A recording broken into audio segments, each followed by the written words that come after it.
Hello everyone, this is Rachna and I'm here with poetic devices and figure of speech for you. So, this is going to be a really interesting lesson. Let's see what I have in store for you all. Well, children, basically, there are people who really get confused, as to what is the difference between a poetic device and figure of speech, or let's say literary devices. Yeah. So, basically, let's understand, first of all, the difference between prose and poetry. You see, prose looks like a large block of words, too many words put together, right? Whereas poetry is, typically reserved for expressing something which is very special and in an artistic way. The language of poetry, it tends to be more expressive and decorated with comparisons, rhyme, and rhythm contributing to a different sound and feel. Now, children, see, uh, poetic devices are a form of literary device used in poetry, right? Now, a poem is created out of poetic devices, composite of structural, grammatical, rhythmical, metrical, verbal, and visual elements. They are essential tools that a poet uses to create rhythm, enhance a poem's meaning, or intensify a mood or feeling. Wherein a figure of speech, or let's say a rhetorical figure, is a word or phrase that entails an intentional deviation from ordinary language used in order to produce a rhetoric effect. Now, what I'm going to do is I'm going to first of all make you understand, the different poetic devices, or let me say the poetic device style, form, and so on and so forth. And then we are going to cover a few figure of speeches which are supposed to be with you for a long time to come, and in between, when we have, in the poetic devices and the styles and forms, etc., a few things which are important for you to know, I'm going to explain them to you. So let us understand a poetic device style, right? Now, poetic diction, it is a style of writing in poetry which encompasses vocabulary, phrasing, and grammatical usage. Okay, now we have a few of them, like the types of poetic diction. For example, there is sound in a poetry. So, like when you hear something like, twinkle twinkle little star, let's take that for example. So what is the sound that comes? Yeah, so when we're talking about sound, you see, the poetic devices that have a sonic quality, they achieve specific effects when heard. Okay, now words like with a sound like quality can strike readers as soothing or dissonant. Now, there's something like, we have in poetic in types of poetic diction, we can, let's say, they're divided into three parts, wherein the first would be sound, where things like alliteration, assonance, consonants, they come in, or let's say onomatopoeia, they come in. Now, like when we talk of alliteration, it's a string of at least 3 or 4 instances of the same consonant sound. And consonants, of course, repeated consonant sounds. Like you have consonants, I'm talking about consonant and vowels, etc., right? And then onomatopoeia, it is used in poetry to create oral effects that mimic the visual image described. Okay, now when we talk of rhythm, Rhythm would have something like repetition, rhyme, etc. Okay, so repetition again is it is often used like word associations to express ideas and emotions. Like rhyme, it utilizes repeating patterns like twinkle, twinkle, little star, how I wonder what you are. So, star are the rhyming. Okay? And then we come to the meaning. Meaning of the poetry, it is definitely, the devices used are like oxymoron, pun, personification, etc. Like if I talk of oxymoron, it's a combination of two words that appear to contradict each other. Okay, and then personification, of course, like I told you even in the class, that is attributing human characteristics to an inanimate object, animal, or abstract ideas.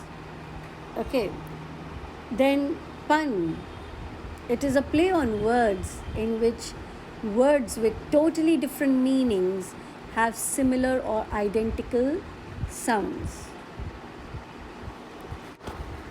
Now, there are different types of poetic forms.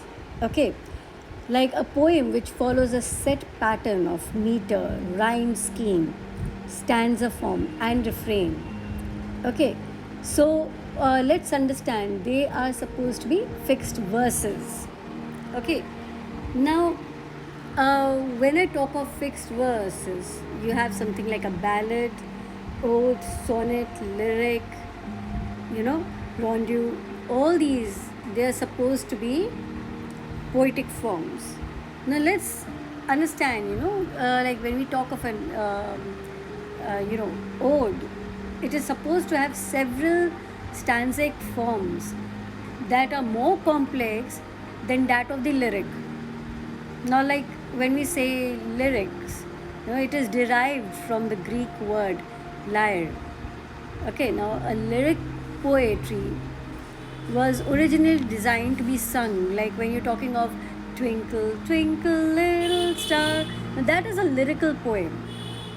Okay, now ode, if you people remember, I recently taught you all an ode to autumn. Okay, so what is that? Like you see, it is actually imbibed. It is taken in from the Persian poetry. Okay, so this is more complex than that of the lyric. It is imbibed with intricate rhyme schemes and an irregular number of lines of considerable length. Okay, now ballad, it is a narrative poem written in a series of quatrains in which lines of iambic, tetrameter, etc. are involved. I'm not going to get into ballads and the others so much in detail for you, but yes, you should know that the types of poetic forms, they are supposed to be these, right? Now, a poem can even be written in a blank verse. Okay, it is an unrhymed verse. All right.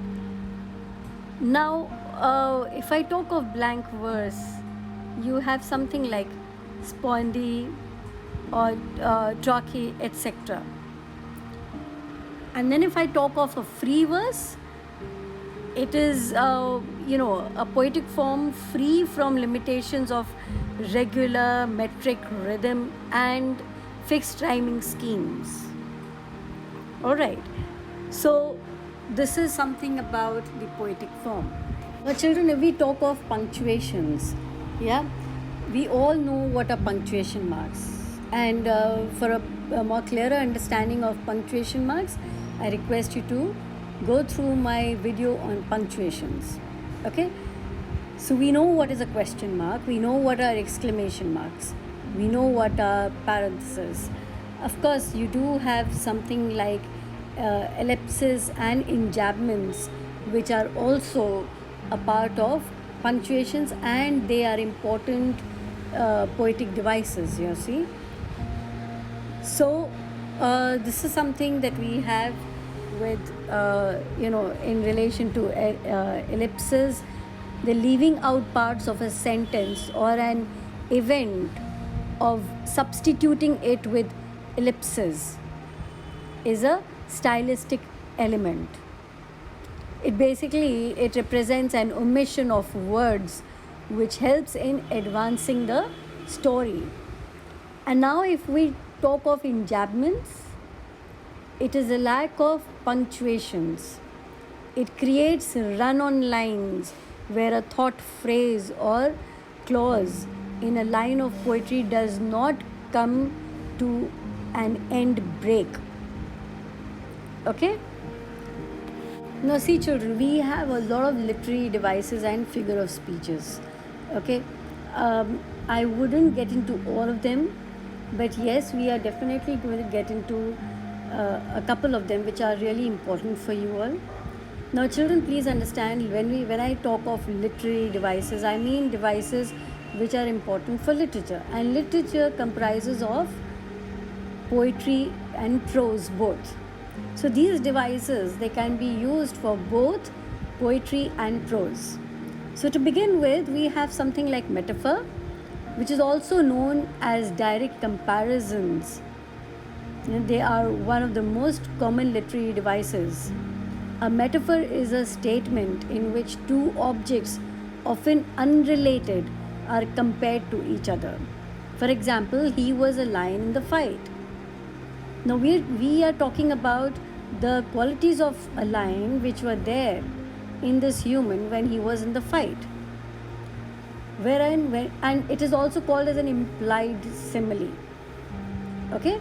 Now when I talk of simile, it is also known as indirect comparisons. They are similar in construction to metaphor, but they imply a different meaning. Like metaphors, two unrelated objects are being compared to each other. Unlike a metaphor, the comparison relies on the words like or as. For example, he fought like a lion. So you see, they are two different, but they have a working on a similar line. The only thing is that in metaphor you do not use like and as, wherein in simile you do use like and as. Alright. Now when we are talking about imagery, it can be both literal and figurative, and it relies on the interplay of language and sensation to create a sharper image in your brain. Like the tree spreads its gigantic sun-flecked shoulders. Okay? Now if we talk of symbolism, please don't get too confused. Like imagery is different. You form an image in your mind, whereas symbolism, you are symbolizing something with the help of your literature. It could be with the help of something that you've written in a prose form or in a poetic form. For example, my heart leaps up when I behold, it's written by William Wordsworth. So what is symbolism? It combines a lot of the ideas presented in a metaphor and imagery. Essentially, a symbol is the use of an object to represent a concept. It's kind of like a metaphor, except it's more concise. Talk of personification. I guess I have explained this very well even in the class, but yet I would like to again tell you that it is exactly what it sounds like, when you talk of personification. Like you say, he is so and so personified.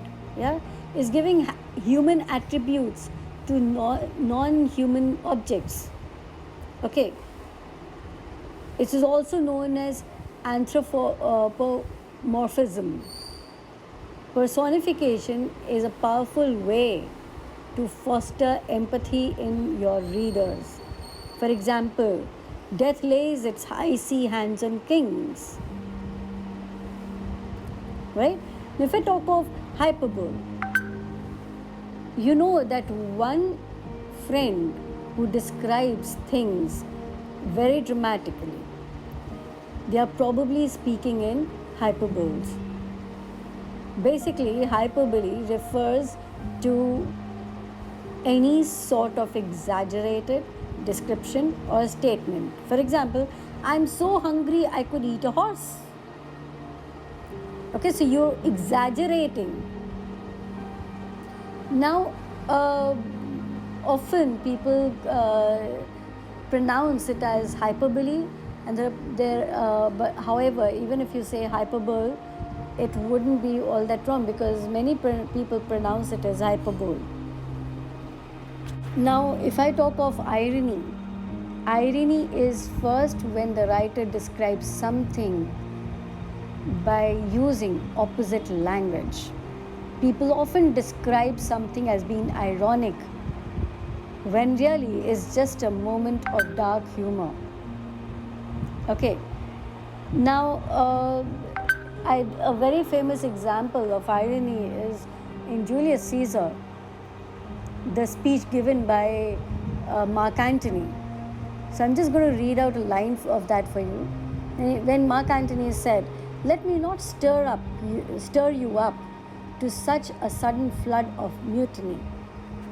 Okay, so this is a very, very big example, a good example of irony. Now, when we talk of onomatopoeia, like I said some time back, that it refers to words of whose pronunciations emit the sounds that they describe. For example, a dog's bark, it sounds like what? It's like woof woof. Okay, so that woof woof is onomatopoeia. So I hope I have been able to simplify this a little for you all, to get that thing out of your mind as to what is a poetic device, and you cannot use figure of speech when it is prose and so on and so forth. Right? So let's know them a little bit more in detail. Whatever you would want to ask further clarification, please feel free to either ask me in the class, or what you can well do is put it in the comment box for me. With this, I come to the end of poetic devices and figure of speech. Children, this is just a small drop, a drop in the ocean, right? I might say that I come to the end of this chapter, however, it is hardly just the beginning. Okay? So, well, take very, very good care of yourself, and do enough breathing exercises. Do not venture out of your homes, and drink lots and lots and lots of water.